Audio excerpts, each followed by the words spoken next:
Across the borders, Africa has been hit disproportionately hard by the fallout from climate change, which has aggravated droughts, flooding and cyclones across the continent in recent years.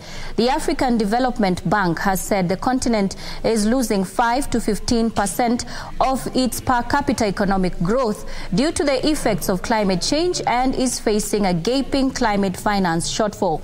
Here are the details of this and other stories making headlines across the continent.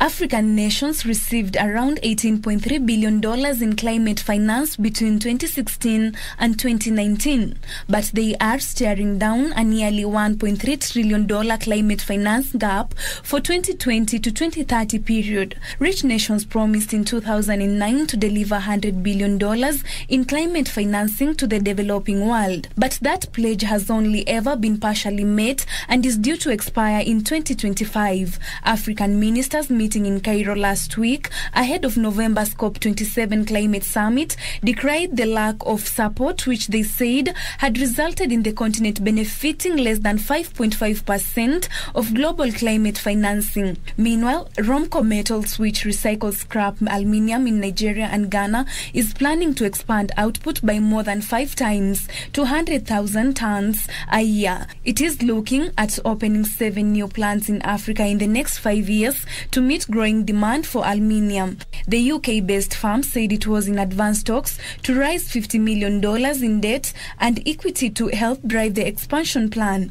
Green hydrogen produced from splitting water into hydrogen and oxygen using renewable energy sources such as solar and wind is seen as key to help decarbonize industry, though the technology remains immature and relatively costly. Finally, the United Nations World Food Programme is planning a food relief program targeting 700,000 people in Zimbabwe from October.